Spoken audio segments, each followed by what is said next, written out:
Welcome to Typewriter Minutes. I'm Sam. And I'm Eli. Today we are showing you how to replace a ribbon on a Remington Quiet-Riter from the 1950s.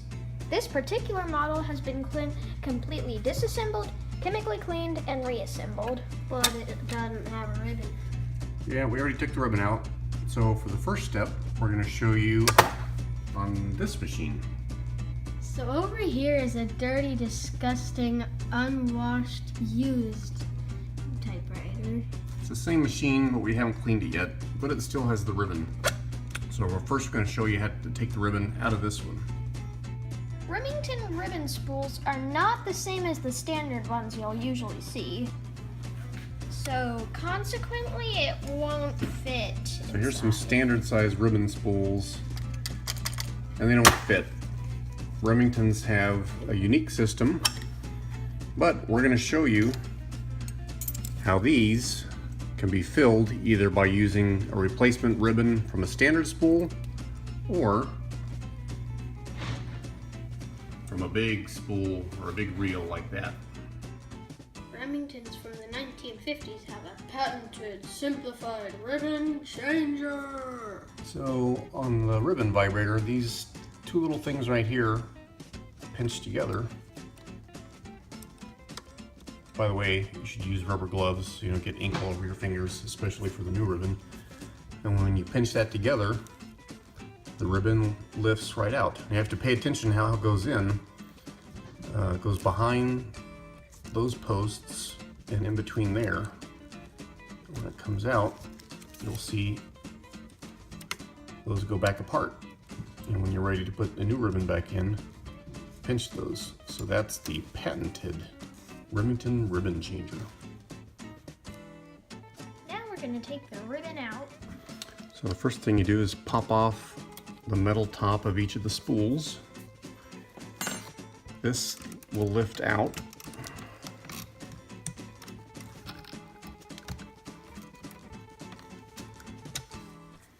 And you'll see in the middle there is the little metal ring that looks like that, and you'll want to make sure to keep that.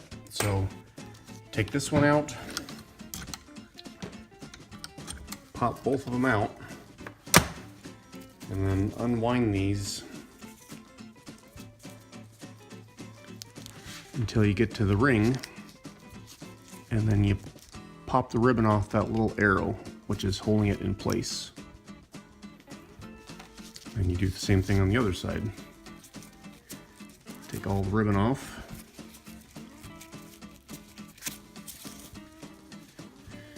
Into the trash can.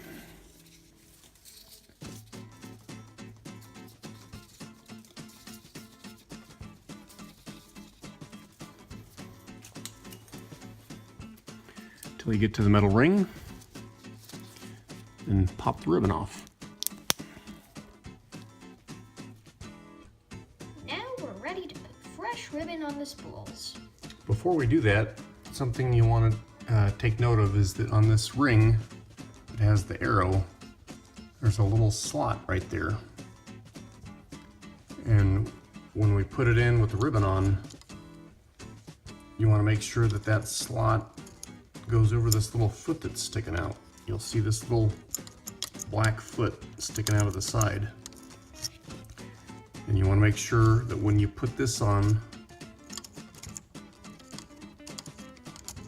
that foot is free to go in and out, because that's actually part of the ribbon reverse mechanism on this. This system does not use eyelets or grommets. When you put a ribbon on this little ring, it pushes in this little foot. And when you push in the foot, this little piece here pivots up and down. When it pushes in, that means the ribbon's on the spool and it's full. When the ribbon's all the way off, the little foot pops out, which means this little bar in the middle, it pivots up and down like you can see now. When this pops out, because the ribbon's off, this little bar that goes down through the machine, it activates the automatic reverse mechanism. So you want to make sure when you put this on with the ribbon that that little foot still moves freely in and out. Now, if you have standard size spools, you can take the ribbon, which is a 1/2 inch ribbon, off of these spools and put it onto the Quiet-Riter.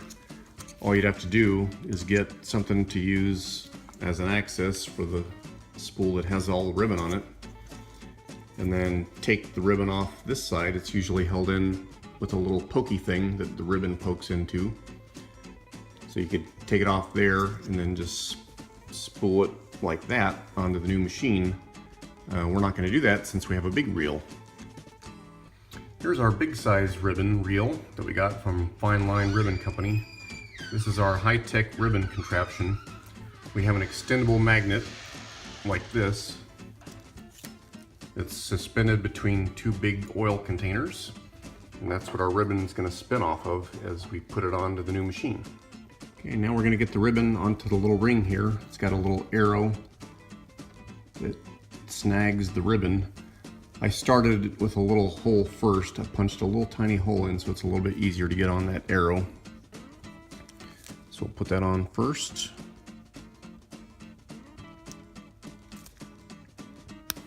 Okay, so now we have it seated on the little ring. I'm going to put this ring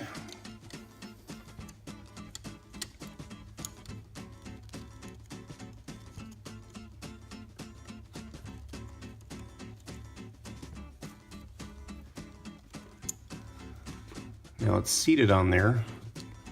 I went around this little post right here, and we're going to wind it this way. So here's the little foot that we talked about earlier. It's still free now that we have that cap on there, the ring.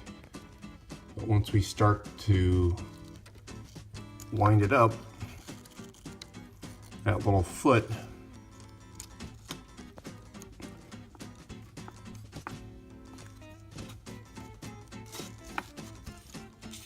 will be pushed in now.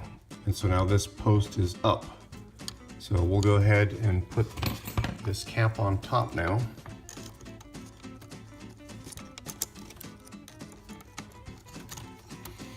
And then we're just gonna start winding. I have a towel over the machine just so that it doesn't get too inky. We want the black on the top and we want it to spin this way. So now we're just going to wind it.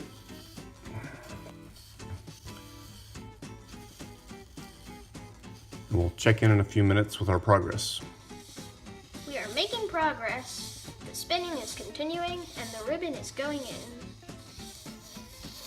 Can you go up faster, please? I'm going to start calling you Molasses. Yes, boss. Thank you. Yay! My assistant is done with the spinning.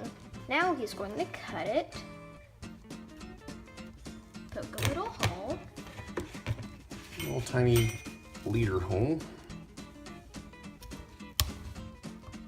and finally attach it to the metal ring. it's going to go, this one's going to spin on this way, so it's going to go around the little ring this way onto the hook. So it's going to go around like this onto the hook this way.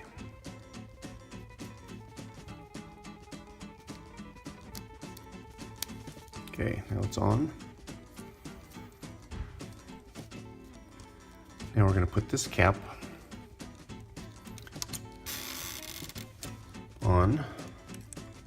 Again, making sure that that little foot is free, which it is. Make sure the ribbon wraps around correct way around that post.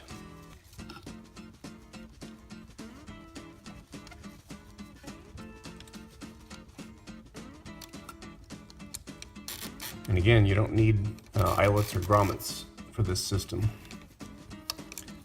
When you tighten that up a little bit, now the little foot is in and this little pivot arm is up.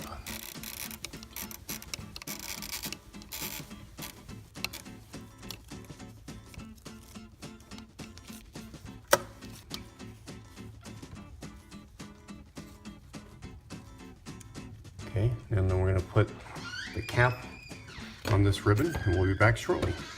Okay, our ribbon got a little bit tangled as I was doing that, so I took it back off, and now it's threaded from this spool around this little post onto the ring, and you can see the little foot there is still going in and out, so that's good. Now as we spin it a couple turns, it'll push in the little foot,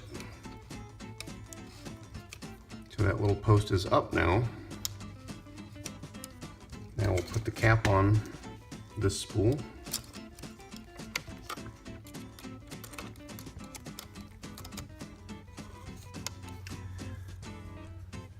Now all we have to do is put the ribbon back through the ribbon vibrator. I'm going to clean my fingers a little bit and we'll be right back.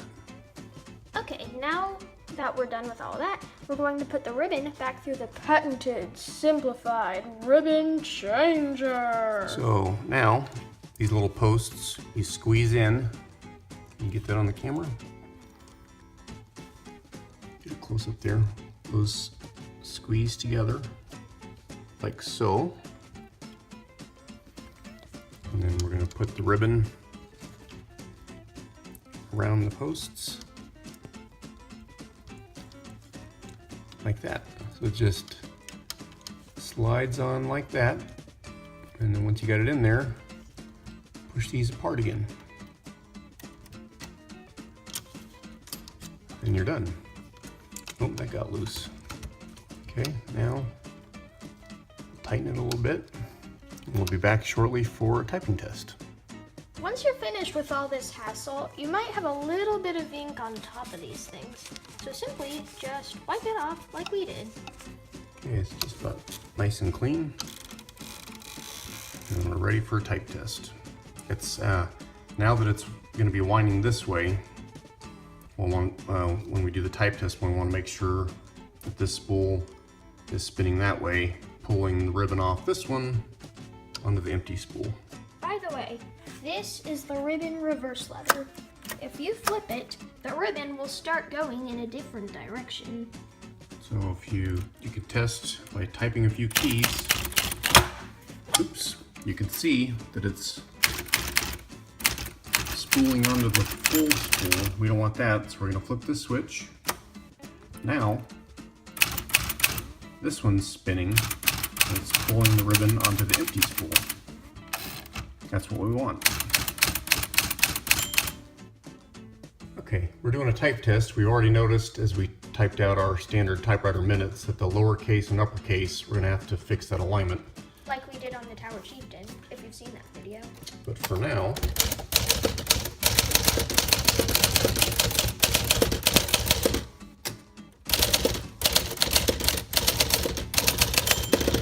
the ribbon is working.